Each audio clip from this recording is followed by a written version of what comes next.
Good evening and welcome to Estuary TV News. I'm Hugh Riches. Tonight we visit the Orpheus Male Voice Choir. We visit them at their base. And join me later for the sport. And I'll be talking to Brian Dingley and Mike Harrison of the Grimsby and Cleethorpes Parachute Regiment Association. But first, it's over to James Dunn for the news headlines. Hello, in the headlines today, a Grimsby man is charged with murder. And we meet the lady heading up Hull's plans for 2017 as City of Culture. A man from the Grimsby area has been charged with the murder of a woman found dead in Lincoln.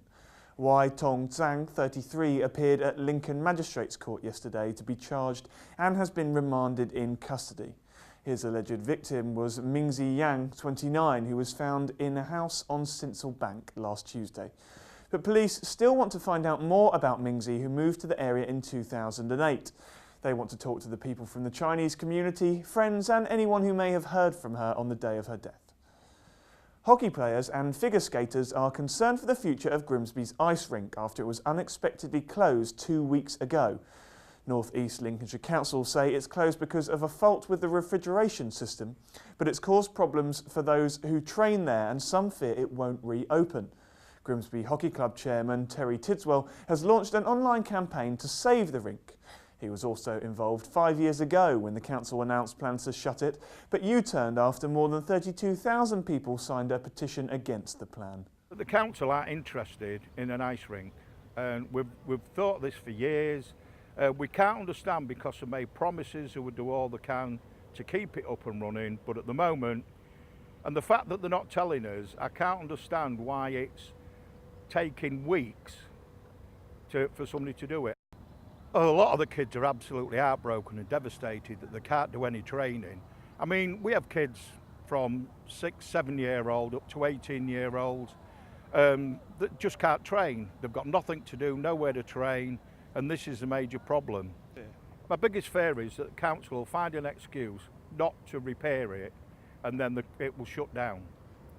To show your support, search for Save Grimsby Ice Rink on Facebook. 2 people have been arrested after a baby's body was found on a cycle path in Hull. Police were called after the baby girl was found by a member of the public between Rockford Avenue and Lamona Avenue at around 7:15 p.m. on Saturday. A man and a woman have now been arrested and are helping police with inquiries. North East Lincolnshire Council will discuss forming a working group to oppose proposals to scrap the direct train service from Manchester to Cleethorpes. The idea is one of the options in a government consultation on passenger services operated by Northern and TransPennine. But Councillor Philip Jackson thinks discontinuing the service would send all the wrong messages to big towns and cities and would damage North East Lincolnshire. The consultation ends on August the 18th, so Mr Jackson has added the issue to the agenda of a meeting tonight as urgent business. Well, the working group will be able to call in various witnesses, but from both locally and regionally, who will be able to give us some expert advice on this particular issue. We'll be able to look at the passenger statistics that the consultation document refers to, because they're suggesting that the passenger loadings between Cleethorpes and Grimsby, Cleethorpes and Manchester are quite low. My anecdotal evidence of using the service at peak times is that is not the case. And I think the other concern is that if the franchise gets transferred to Northern Rail, which is part of the proposal, we'll have a much older and poorer standard of rolling stock which will be used on the service, and that will deter passengers from using it as well. So I think there's a whole range of issues that a working group can look at. And that meeting's at Grimsby Town Hall at 7:30 p.m. We now know who will lead Hull's City of Culture team. Journalist, author and broadcaster Rosie Millard, a former BBC art correspondent, will take the role initially on a 4-day-per-month basis. Her first task is to employ a team to work with her to deliver the 2017 celebrations. Well, I'm really pleased to see that actually most people seem to be quite excited that I've turned up, and I've had a really wonderful, warm reception from people in Hull, and I think that people appreciate the fact that I came here as a student, and I've come back a lot since graduating. 25 years ago, I've come back an awful lot, and I've continued to write and broadcast about Hull through my career because I believe in it as a city, and I love it as a city, and I think it has extraordinary qualities which for me are unmatched in anywhere else in Britain, and I've lived all over the place, but nowhere else has the same sort of quirky, unique sort of zeal as Hull. That's all from me. Bye for now. The Orpheus Male Voice Choir is organising an event to celebrate and promote youthful music. It'll be held at the Grimsby Central Hall. Dan Kemp went to hear them tuning up.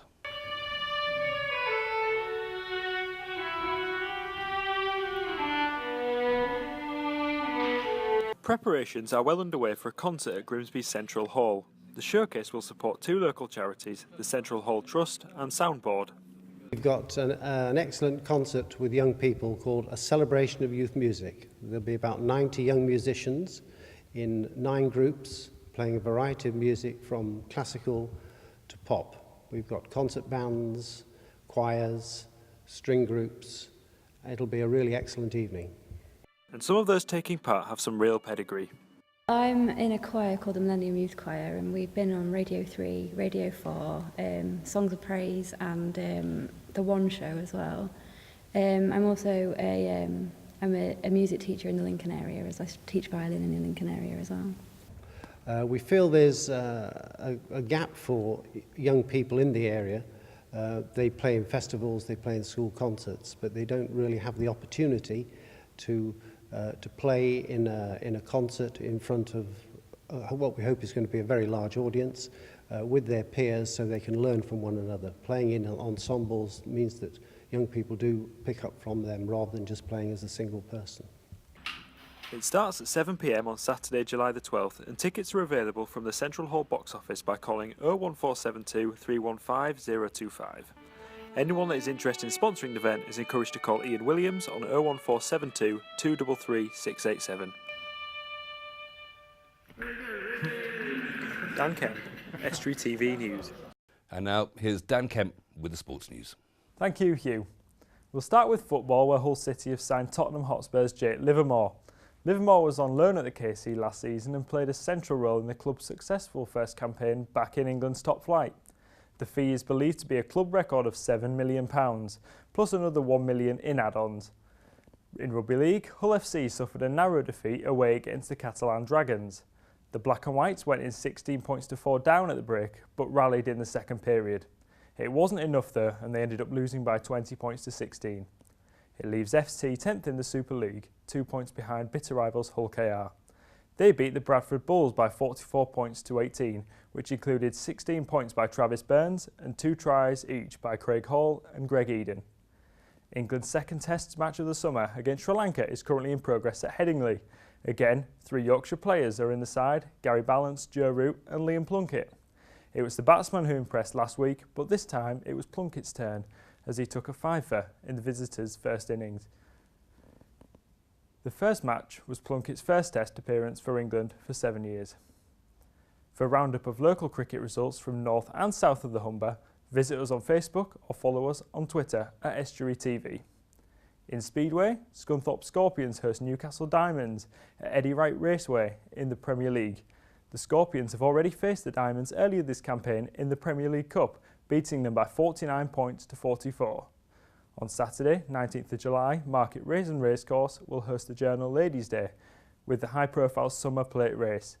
The race is held in such high acclaim as it's one of the richest races staged in Britain during the summer period. And that's all for the sport. Back to you, Hugh.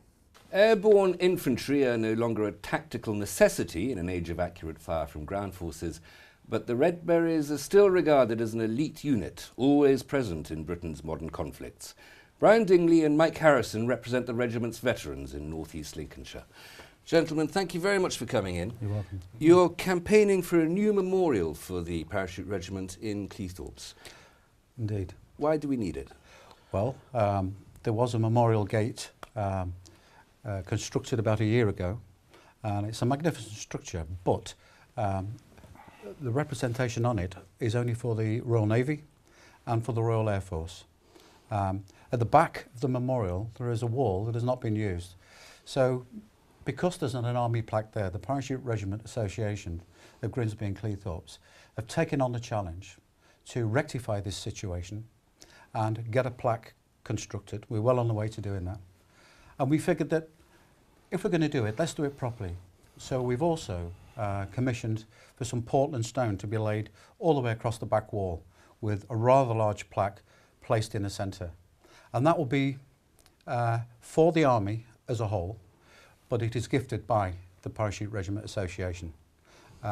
We're trying to highlight local people to help raise funds to achieve our objective, but we are well on the way. Mike, you're in charge of the fundraising for this. How much will it cost? How much do you need to raise? The total cost for the plaque and surrounding stone is about £6,500. We've done very well so far. We've probably raised half of that, but we've had to pay the deposit for the stone because of time scales. It's probably going to take 9 to 10 weeks for the stone to be cut, and then it has to come to Grimsby. Some work has to be done on that then on the engraving side, and then it has to be installed. So we have to pay for it in order to be able to order it, to try and get it ready for memorial services, which will be held at the Memorial Gate in November. And why is it that the Royal Air Force in Lincolnshire, England's flight deck, Bomber County and all that, and the Royal Navy in Grimsby perhaps, or in Cleethorpes, maritime towns perhaps, that there's an advantage in that they're both very much associated locally, and yet it's very difficult to think of a conflict in which an army is not involved. Why is it that the army was not memorialised originally? Brian? Well, I suppose you'd have to ask the powers that be that initially put up those plaques. We certainly wasn't contacted as a group to help contribute, but you know we're rectifying that. We felt it's an absolute necessity. We've had families and soldiers from Grimsby killed in action. They have been the roads named after them and one thing and another, and that's fine. But for the army as a whole, there is no representation, and I think that the people of Grimsby and Cleethorpes were not aware that there wasn't an army plaque. They automatically associate it as a holistic thing. But we will get the job done. When we set an objective, we usually, if not always, get there. And we're well on the way. And we've got to thank some of the local companies that have already helped us well along the way. Shoreline have given us £600. Quayside have given us £500. There are smaller companies that have given us, the Coach House, for instance, have given us I think £150. The captain's table have given us the same. So it goes on. People are helping us. What's the regiment's role now? There's no real purpose in jumping out of aeroplanes to arrive at in theatre now. What's the regiment doing nowadays? Well, the regiment actually, it's quite contrary to that, are very, very active indeed. The Parachute Regiment is seen as the spearhead of the army and the chosen force for any rapid deployment. Anything up to 12 hours and they're gone. One of our regiments now is a Special Forces Support Unit, and they obviously help Special Forces. They're on active service almost 24/7. The other two battalions, 2 and 3 Para, were also on battle readiness. And there is a lot of joint exercises with the French Foreign Legion and the American Airborne. So there is quite a joint force there that could be deployed at any point worldwide. French Foreign Legion and the Parachute Regiment, not tough guys at all then. Well, they're good singers. I have to say they have an extraordinarily good choir. Just as a final point, the memorial putting up, I take it, it's not just for ancient conflicts, it's for the Parachute Regiment, as you say, is engaged at the moment, so it's for mainly modern for conflicts since the end of the Second World War. Right. Gentlemen, thank you very much. I'm afraid that's all we have time for. Thank you. That's all we have for you this evening, I'm afraid. If you do have a story for us, please email news@estuary.tv or contact us via our Twitter or Facebook pages, or pick up the phone and call 01472 31 5561. Until next time, goodbye.